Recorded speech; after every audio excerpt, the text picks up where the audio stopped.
თუ დაეცემი, ის წამოდგომაში არ დაგეხმარება. თუ შეცდები, ის სახალხოდ დაგცინებს.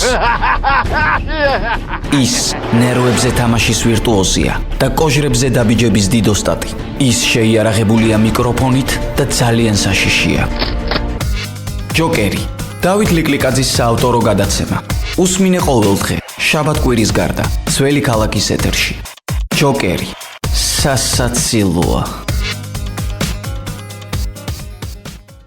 ამერიკის შეერთებული შტატების მილიარდელების ჩინეთში ვიზიტისადმი მიიწვიულ საზეიმო ვახშამზე მასკსა და კუკს შორის საპატიო ადგილას სი ძინპინმა დასვა კომპანიის ლენსი ტექნოლოჯის დამფუძნებელი ჟოუ კენფეი. სოფლიდან წამოსული ქარხნის მუშა გოგონა, რომელიც ჩინეთის უმდიდრეს ქალად იქცა. მას არ ჰქონია არანაირი ხელშეწყობის ზურგი და ყველაფერს ნულიდან საკუთარი შეუპოვრობით მიაღწია. ეს გადაცემა ჯოკერია. მე დათო ლიკლიკაძე ვარ, თქვენ გვისმენთ რადიო ძველი ქალაქის ეთერში FM 109 გამარჯობა. ჟოუ კენფეი ხუნანის პროვინციის ერთ პატარა სოფელში დაიბადა.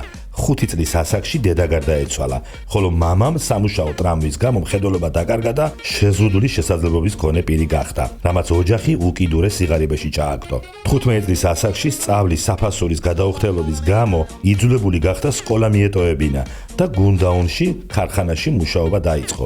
იქ ის კონვეიერზე შუშას ხეხავდა. დღისით მუშაობდა. ღამით კი თავდაზოგავად სწავლობდა და დამოუკიდებლად აიღო სერტიფიკატები ბუღალტერიაში, კომპიუტერულ ოპერაციებსა და სხვა უნარებში. ასე გაატარა რამდენიმე წელი, სანამ საკუთარი ხელფასიდან 20,000 იენი არ დააგროვა. შემოიკრიბა 8,000-ავი, მათ შორის ძმა და რძალი და სიძე და შენჟენში საათის მინის დამუშავების პატარა სახელოსნო გახსნა. ასე თავდაუზოგავად შრომობდა კიდევ 4 წლის განმავლობაში. 2000-იან წლებში იწყება მობილური ტელეფონების ინდუსტრიის ბუმი. ბედნიერი შემთხვევითობით მისმა პატარა ქარხანამ ჩინური ტრანსნაციონალური ელექტრონიკის გიგანტისაგან ტელეფონების ეკრანების შეკვეთა მიიღო. მან დაინახა ტელეფონების მინების ბაზრის უზარმაზარი პოტენციალი და სწრაფად დააფუძნა კომპანია ლენსი ტექნოლოჯი, რომელიც სპეციალიზირებული იყო ტელეფონის მინების წარმოებაზე. მან თითქმის ყველა თავისი რესურსი სასწორზე დადო და მოიპოვა ლეგენდარული მოტოროლას შეკვეთა. ამ მოდელის 100 მილიონზე მეტი ერთეული გაიყიდა მთელ მსოფლიოში,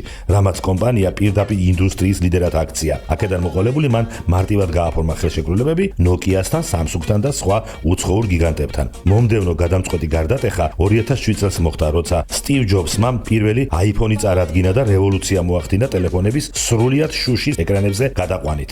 ჟოუ კენფიმ მახვილგონივრულად იგრძნო ეს ყველაფერი და სამთვიანი თავდაუზოგავი მუშაობით მიაღწია გარღვევას ძირითად ტექნოლოგიურ პროცესებში, რათა მასობრივად ეწარმოებინა პირველი თაობის iPhone-ის შუშის პანელები. ამან უზრუნველყო გრძელვადიანი კონტრაქტი Apple-თან და მალევე თითქმის ყველა Apple-ის მოწყობილობა iPad-დან დაწყებული დასრულებული MacBook-ებით საწარმოებლად ლენსი ტექნოლოჯის გადაეცა. ამ ნაბიჯმა ლენსი სენსორული შუშის პანელების მსოფლიო ნომერ პირველ მოთამაშედ აქცია. გოგონა, რომელმაც 15 წლის ასაკში მხოლოდ არასრული საშუალო განათლებით ხუნანის სოფლიდან წამოვიდა, რათა არაფრისგან აეშენებინა იმპერია და ჩინეთის უდიდესი ქალი გამختارიყო, 40 წლის შემდეგ კი ამერიკის შეერთებული შტატებისა და ჩინეთის მოლაპარაკებებზე ზის მასკსა და კუკს შორის. აი ეს არის ჟოუ კენფეის ისტორია. ეს გადაცემა ჯოკერია. მე დათო ლიკლიკაძე ვარ. შევხვდებით ერთმანეთს ყოველდღე, შაბათ-კვირის გარდა.